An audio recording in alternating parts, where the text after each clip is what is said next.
Hello दोस्तों, जय श्री कृष्ण, राधे राधे। तो दोस्तों, आज श्रावण मास महत्व अध्याय 4 और 5 दोनों कहानी एक ही साथ सुनाने जा रहे हैं और ये वीडियो अंत तक देखें और सुने। भगवान शिव बोले, हे सनत्कुमार, अब मैं तुम्हें धारण पारण व्रत के बारे में विस्तार से सुनाएंगे। उसे आप ध्यान पूर्वक मन लगाकर सुने। धारण में व्रत और पारण में भोजन निहित है। इस मास के समाप्त होने पर व्रती को उद्यापन अवश्य ही करवाना चाहिए। तदोपरांत पूर्वाहवाचन के साथ आचार्य तथा अन्य ब्राह्मणों का वर्ण करना चाहिए। कलश के ऊपर शिव पार्वती की सुंदर प्रतिमा स्थापित कराकर श्रद्धा भाव और भक्ति सहित रात्रि जागरण करते हुए पूजा अर्चना करें। शिव पुराण और कीर्तन का श्रवण करें। अगले दिन स्नान और दैनिक कार्यों से निवृत्त होकर हवन करना चाहिए। हवन में त्र्यंबक यजामहे मंत्र का जाप करते हुए तिल और चावल से आहुति देनी चाहिए।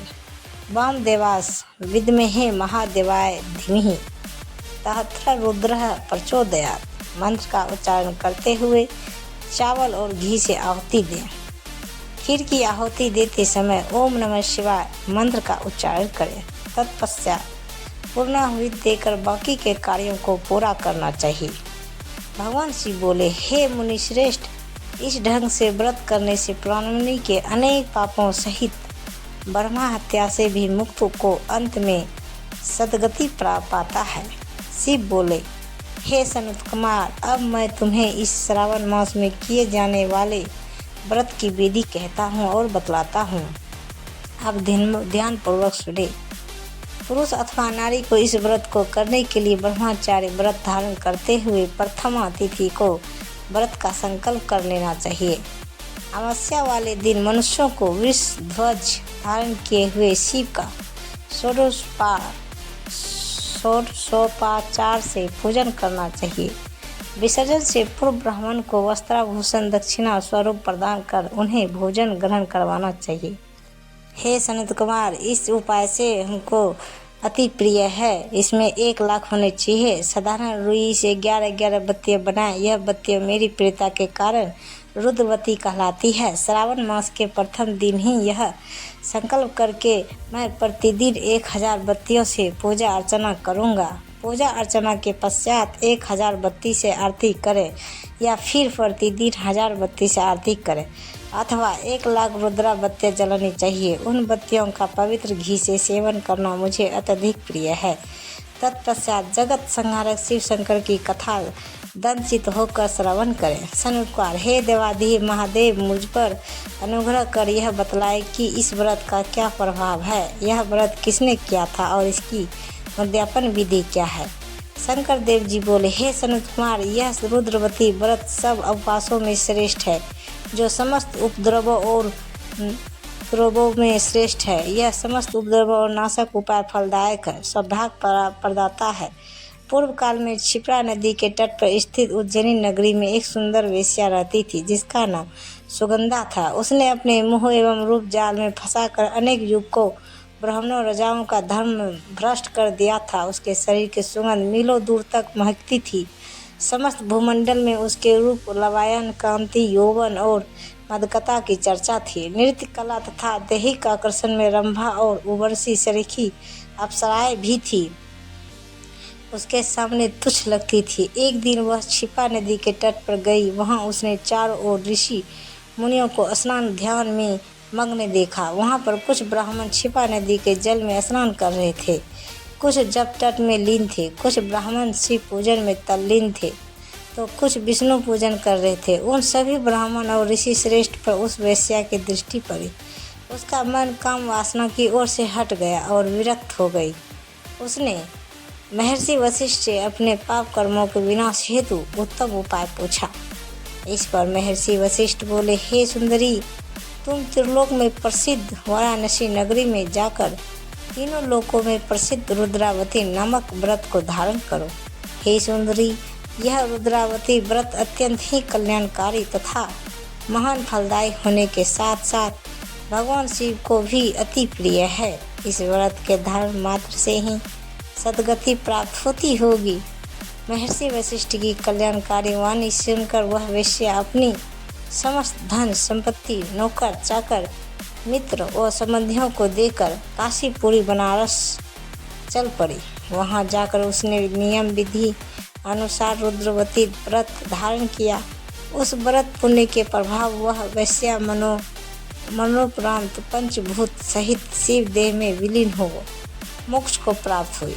इस प्रकार जो स्त्री यह व्रत धारण करती है और उसे पूरा करती है, उसे वह सब प्राप्त हो जाता है जिसकी वह कामना करती है।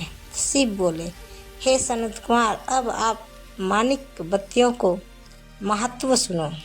इस माणिक बत्तियों के मात्र व्रत धारण से ही नारी मेरे अर्थात अर्धासन को प्राप्त कर लेती है, जहाँ पर वह महाप्रलय होने तक मेरी प्रिय होकर सुखपूर्वक निवास करती है।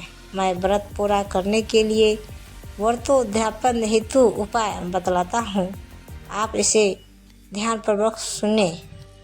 शिव पार्वती की स्वर्ण निर्मित प्रतिमा स्थापित करें। यह प्रतिमा स्वर्ण निर्मित होनी चाहिए। वृषभ प्रतिमा जिस पर शिव सवार होते हैं वह चांदी की होनी चाहिए। नियमानुसार विधिवत पूजा अर्चना करें। इसके साथ साथ रात्रि जागरण भी करें। प्रातःकाल नियमानुसार नदी जल में स्नान करें। भक्ति भाव और श्रद्धापूर्वक आचार्य का वर्ण कर 11 ब्राह्मणों के सहयोग से घी, पायस और बिल्व होम पूरा करें। आहुति के पश्चात पत्नी सहित 11 ब्राह्मणों को श्रद्धा भाव से भोजन। इस विधि और उपाय से जो स्त्री व्रत करती है वह सब प्रकार के दुष्कर्मों और पापों से मुक्त हो अंत में मोक्ष पाती है। फल, इस चौथे अध्याय के पाठ श्रवण से ब्रह्मा हत्या दोष व पापों का नाश होता है। तो इस प्रकार सावन मास का चौथा अध्याय समाप्त हुआ।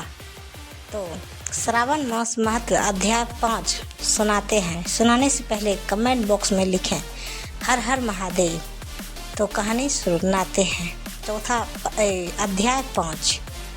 भगवान शिव बोले, हे सनत कुमार, इस श्रावण मास में एक लिंग की स्थापना से एक भक्त को मेरा समीप प्राप्त हो जाता है। भगवान महादेव जो कामदेव के अति भयंकर दुश्मन है, उनको 16 प्रकार से उपचार करते हुए ओम नमः शिवाय मंत्र से पूजना चाहिए। तत्पश्चात गृह यज्ञ के उपरांत उद्यापन करना चाहिए। तब हवन के पश्चात ब्राह्मण को भोजन कराए। ऐसा करने से अकाल मृत्यु नहीं होती है तथा इस मास का व्रत धारण करने वाली स्त्री बंध्या नहीं होती है। यह व्रत सारी विपत्तियों को हरने वाला तथा रोग और तप को दूर करने वाला है।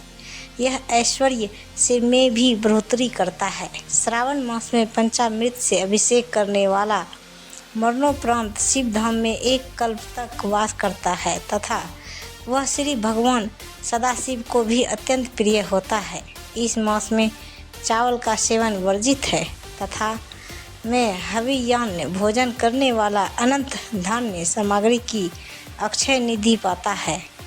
पत्तल पर भोजन लेने वाले को स्वर्ण का पात्र मिलता है तथा शाक को छोड़ने वाले को शाककर्ता पद मिलता है। भूमि पर शयन करने वाला कैलाशवासी बनता है। मुहूर्त में स्नान करने वाला पूरे मास का स्नान फल पाता है।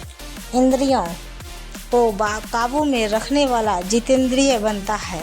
वह इंद्रिय जन्य फल की प्राप्ति करता है तथा स्फटिक, मणि, पत्थर, मिट्टी और मरदकामनी से बना या स्वयं बनाए हुए शिवलिंग अथवा चंदन, मक्खन या किसी और विधि से बनाए हुए शिवलिंग की मात्र एक बार पूजा करने से 1000 ब्रह्मा हत्या का पाप नष्ट हो जाता है।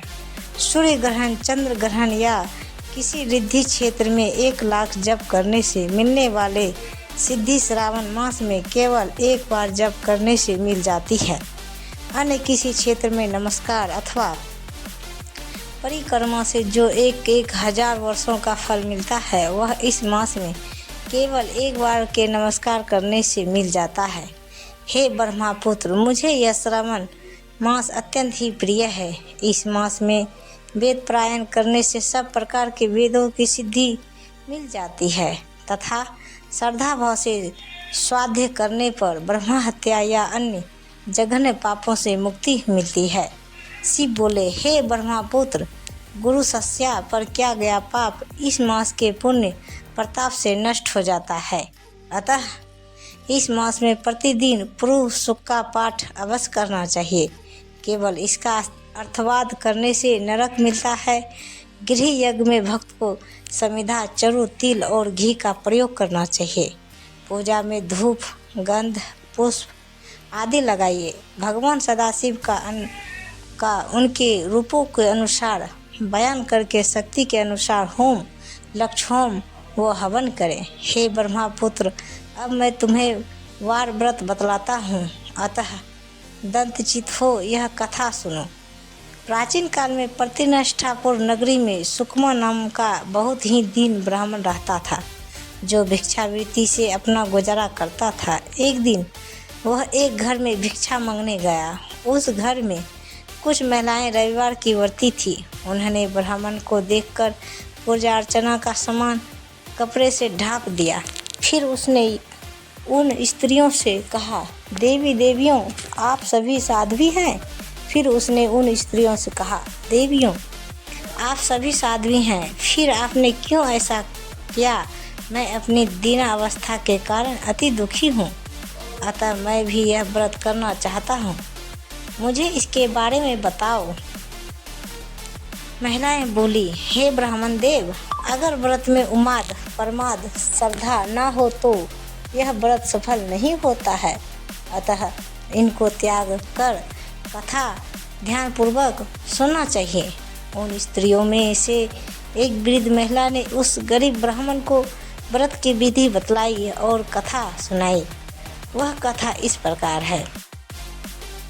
श्रावण मास के शुक्ल पक्ष के प्रथम रविवार को मौन रहकर प्रातः ही उठकर नित्य कर्म से निवृत्त हो ठंडे जल से स्नान कर धान के पत्ते पे 12 परिधि वाला मंडल बनाकर उस पर लाल चंदन से सूर्य के समान गोलाकार बनाओ। उसी मंडल में संज्ञा नाम वाली स्त्री के साथ सूर्य की पूजा लाल चंदन से करें। सूरज के 12 मंडलों पर लाल चंदन के साथ लावा तथा जप, अर्घ, भक्ति और श्रद्धा सहित सूर्य भगवान को प्रदान करने चाहिए। इस अर्घ में रक्ताक्षत, जप, फूल और उपचार शामिल हो। नैवेद्य के लिए नारिकेल, बीज और खंड शक्कर के साथ सूर्य मंत्र का जाप करें। सतवन और नमस्कार के लिए 12 मंत्रों को प्रयोग में लाएं और 12 बार प्रदक्षिणा करके 6 सूत को एक जगह एकत्रित कर उसे 6 ग्रंथियों से युक्त कर दें। उसे श्री भगवान को समर्पित कर गले में बांध लें। 12 फूलों वाला सूत्र विद्वान ब्राह्मण को दान कर दें तथा इस व्रत विधि को गुप्त रखें। हे सनत कुमार, इस प्रकार व्रत करने पर निर्धन भी धनवान बन जाता है, संतानहीन संतान पाता है, कोढ़ी स्वस्थ हो जाता है, कैदी को कैद से मुक्ति मिलती है, रोगी रोग मुक्त हो जाता है, मनुष्य की समस्त मनोकामनाएं पूरी होती है। सनत कुमार, इस संसार में प्राणी जो भी अभिलाषा करता है वह पूरी होती है। श्रावण मास में रविवार की जितनी भी संख्या हो उतना ही व्रत करना चाहिए। व्रत से पूरा फल चाहने के लिए उद्यापन करना चाहिए, अत्यंत आवश्यक है। व्रत विधि जानकर यह ब्राह्मण अपने घर गया। घर आकर उसने अपने परिवार जनों को व्रत विधि कह सुनाई। उस व्रत विधि की श्रावण मात्र से ही ब्राह्मण की दोनों कन्याएं अति रूपवान हो गई। लक्ष्मी देवी भी उस ब्राह्मण के गृह में आकर वास करने लगी। इस प्रकार वह दिन ही ब्राह्मण कुबेर के तुल्य धनवान बन गया। एक दिन नरेश ने रास्ते से गुजरते हुए उन दोनों कन्याओं को खिड़की में देखा तो वह उन पर मोहित हो गया। तब उसने उनके पिता से उन दोनों कन्याओं से विवाह की इच्छा प्रकट की। ब्राह्मण ने भी प्रसन्न होकर उन दोनों कन्याओं का विवाह नरेश से कर दिया। वे दोनों कन्याएं भी नरेश को पति रूप में पाकर मन ही मन प्रसन्न हुई। कालांतर में और व्रत के प्रभाव से उनको पुत्र आदि रत्न भी प्राप्त हुए तथा वे सुखमय जीवन व्यतीत करने लगे। फिर शिव बोले, हे सनत कुमार, इस कथा के श्रवण मात्र से ही सारी मनोकामनाएं पूरी हो जाती है। यदि ऐसे व्रत को अनुष्ठान और विधि पूर्वक संपन्न किया जाए तो प्राणी को इहलोक और परलोक में एक सुख मिलता है। अंत में वह मोक्ष पाता है। तो 5वें अध्याय से हमें क्या फल मिलता है? हम 5वें अध्याय के पाठ श्रवण से दरिद्रता का नाश होता है तथा शिव धाम की प्राप्ति होती है। तो इस प्रकार सावन मास का 5वां अध्याय समाप्त हुआ। तो यह कहानी दोनों आप सबको कैसी लगी कृपया हमें कमेंट बॉक्स में ज़रूर बताइए और पूरी कहानी सुनने के लिए धन्यवाद। और इसी तरह हमें प्यार और सपोर्ट दीजिए। तो प्रेम से बोली जय माता दी, हर हर महादेव। तो ऐसे ही वीडियो देखने के लिए हमारे चैनल को सब्सक्राइब करें और वीडियो को लाइक जरूर करें। धन्यवाद दोस्तों। ये कहानी पूरा सुनने के लिए धन्यवाद। तो दोस्तों मिलते हैं अगले वीडियो के साथ। तब तक बाय बाय दोस्तों। जय हिंद।